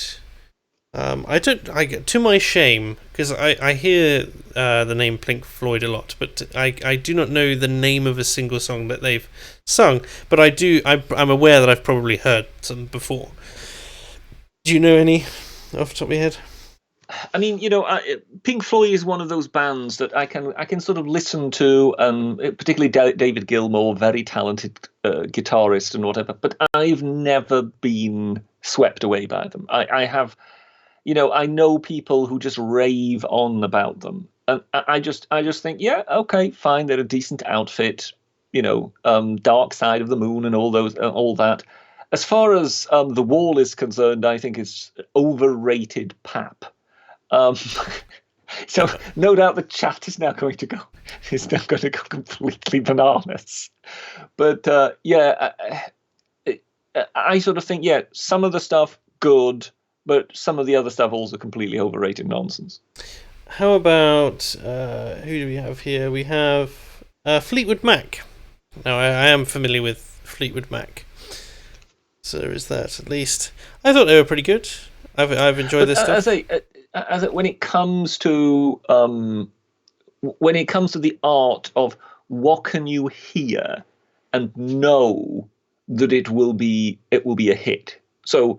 I mean, if you hear something like Whitney Houston singing "I Will Always Love You," I mean, if you were in the recording studio on that day, or Michael Jackson comes in and does Billie Jean, and this is the first time it's been performed, would you at that time be able to say that is a hit, or would you sort of have the attitude as in, oh, well, what is successful is always in the lap of the gods? I'm sure a great many minds have had their careers built on such a premise, of being able to discern these things. I remember hearing about Prince when he tried to take his first record to be published, and they said, who helped you do this? And who's playing all the other instruments? And he was like, it's me. I've done it all. They were like, jog on, mate. You're sure you have. You've nicked this from somewhere, haven't you? Yes, and then he went off and, of course, that. had to basically found his own... of course, because back in those days, it was practically impossible to produce your own music. It's not like with CDs and so on today, and anyone can download Audacity and burn a disc. No, it was very different. I mean, it's interesting, when it comes to Queen, Bohemian Rhapsody, which now everybody says, oh, such a classic or whatever. That is one of those. Sorry? I was going to say Bohemian Rhapsody is one of those funny songs which almost everyone knows the words to, and everyone seems to enjoy, but very few people have it as their all-time favourite song of all time. Yeah. I mean, when it comes to that particular track, I can understand why, even though it's massively popular at the time, the record company will have kind of looked at it and gone, "Are you sure about this, guys?" You know, because it's so wacky. I mean, at the time, the record company just basically told Queen, "No, look, folks, this is far too long. You need to cut it down to a standard single. 3 to We 4 can't sell minutes, yeah. this." And what happened was that Freddie Mercury happened to be friends with Elton John from the times when neither of them were yet successful. But Elton John had just broken through. He had just become a hit. And he basically sent him a copy of it. Elton John listened to it and immediately got in touch with the record company and said, "You will cut this over my dead body." And the record company kind of thought, well, hang on a moment. This guy is a hit songwriter right at this moment. So surely he must have his finger on the pulse. And if he thinks that this is absolutely superlative, then we better go with him. So it effectively was Elton John that convinced the record company to go with Bohemian Rhapsody.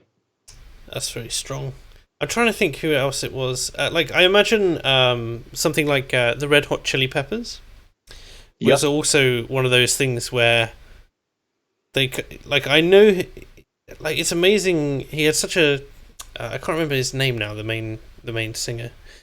I wouldn't know. Adam something. Anyway, but he had such a really dodgy childhood. Like, his dad was a failed singer, I think, who basically was on drugs all the time, gave drugs to him as a child. Like, he was dating some woman and he paid her to have sex with him at 14 and stuff like that. It was weird. And you just imagine, like, it produced this kind of really weird mind. And then he's gone on to make this really weird music with lyrics that he admits makes no sense. But they're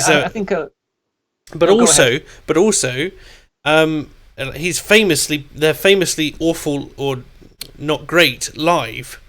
So you can imagine, like, on a record they sound great, but apparently live they're not that great.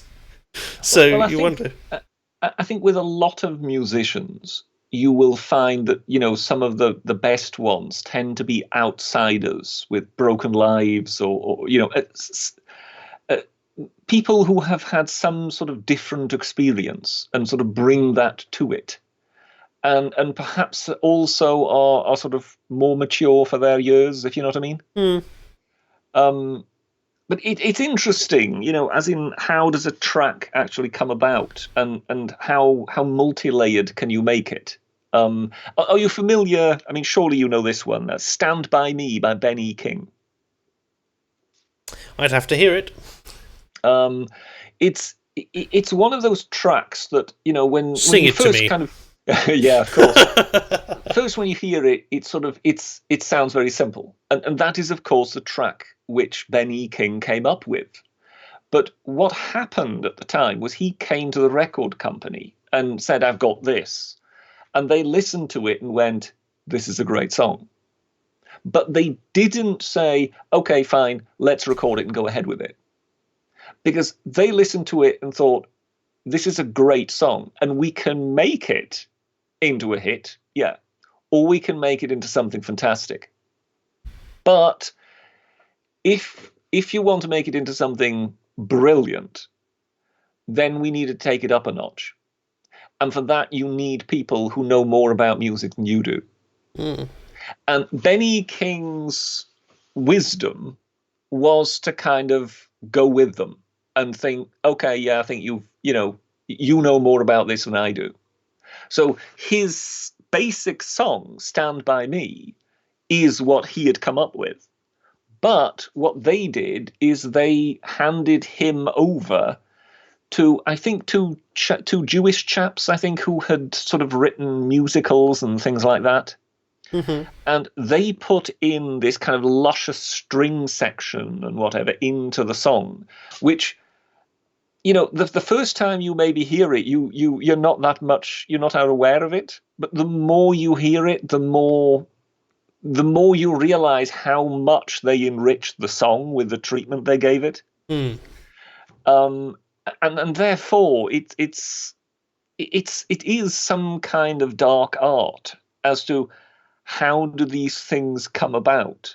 So you've got two Jewish classically trained musicians who take something that is deep black soul music, but they turn it into something that isn't just a sort of a, how should we say, bland halfway house between the two, but is much, much enriched and is something epic.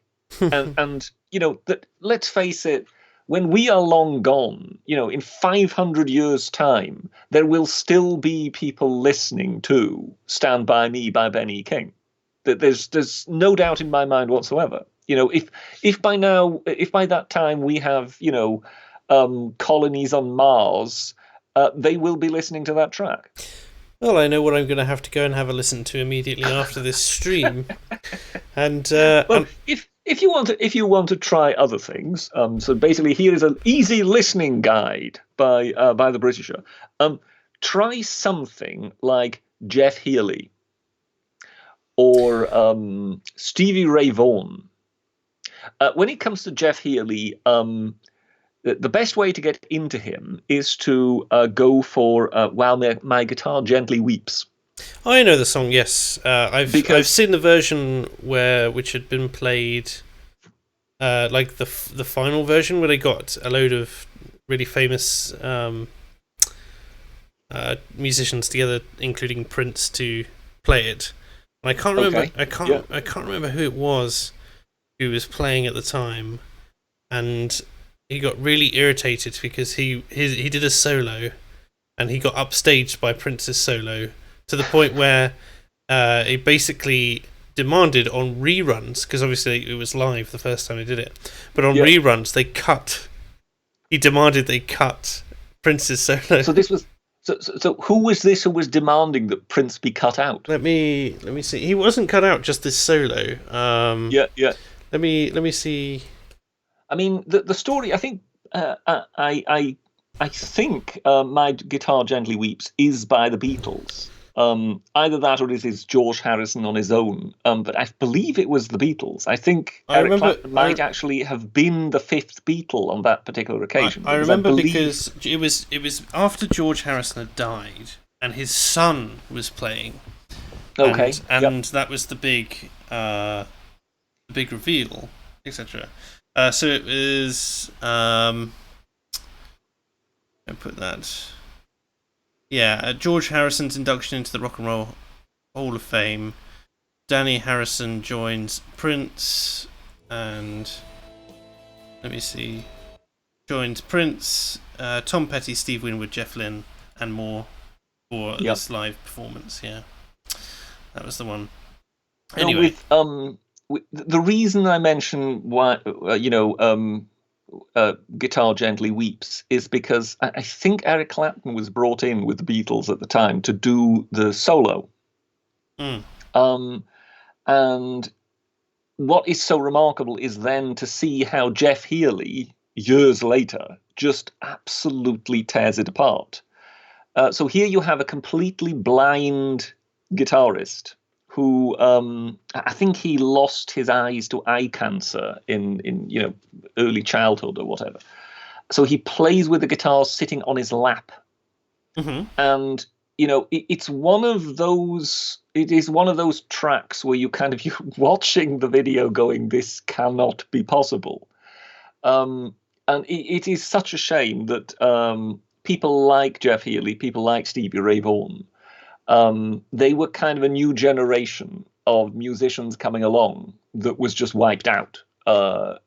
Jeff Healey died of cancer in the end, and Stevie Ray Vaughan died in a helicopter crash, I believe. He crashed with half of Eric Clapton's band. And it really is one of those things that if you like electric guitar music and whatever, if you have not heard of those two particular artists, they're definitely something to check out. With Jeff Healey, I'm not sure how he actually came to the fore. With Stevie Ray Vaughan, there was a CD in circulation for some time of the actual recording of when he turned up at was it a Dallas radio station? I think somebody had heard him and his band play, and they had told, they worked at the radio station and had said, look, I know this, I've seen this chap, he's amazing. Why don't you have him come in and play? And he just came in and played, and, well, the rest is history. I mean, if you've got someone that sensationally talented turn up, it must be one of those moments where just jaws drop to the floor all round. It must be the equivalent of when what's he called, the violinist Vengerov, who was basically schooled somewhere behind the Ural Mountains, I believe. So somewhere in Russia, this prodigy, gradually emerged, and then one day he turns up in Moscow, and he is just the greatest violinist for the last 100 years or so. What on earth you do? What is your reaction when you come face to face with genius of that nature? I mean, I think that is it's definitely one of the things that fascinates me. I mean, once in a while I have come across exceptional people, but I've never come across sort of out and out genius that you're faced with something that you just know is unique on the planet. But I sure would love to have that experience once. Oh. To just basically, I think we all have a certain fascination for that sort of thing, because we all recognize that there is such a thing as genius, people who do exceptional things. But we would all love to be there at the moment when it comes to the fore. Mm. That basically, it isn't just a matter so that you can brag and say, oh, well, you see, I was there when so-and-so was No, but found. just to experience that kind of revelatory moment. Yes. Yes, that moment when just for some time itself stands still, and you just go, oh my God, this person is going to go far. That is what I would just, love to see firsthand once. I mean, if you were... imagine you were in the recording studio when Elvis Presley, sung his first song. I believe it was, in fact, wasn't it the same guy who then also did Jerry Lee Lewis? You're asking the Christian rock guy, British. Well, yeah. Are you familiar with Jerry Lee Lewis? No. Great Balls of Fire. Yes. There is a track for people who are interested. There is a track. It's got a cheesy opening with the two of them doing 1970s dialogue, because it's a TV show. But you can, you either just brave that or you just skip forward. There is a track, if you look it up, Jerry Lee Lewis and Tom Jones on YouTube. It will blow your minds. Because you have got two incredibly talented people at the absolute height of their powers. Jerry Lee Lewis seems to play piano without even thinking about it. I mean, it's so easy for him that you can just tell it's nothing. He's just he's playing with it, if you know what I mean. Meanwhile, Tom Jones's voice at that time, I mean, people will now be aware of Tom Jones from, the talent show on the BBC or whatever. Oh, what, the voice? That is when, in that clip, that is when he was at the height of his powers.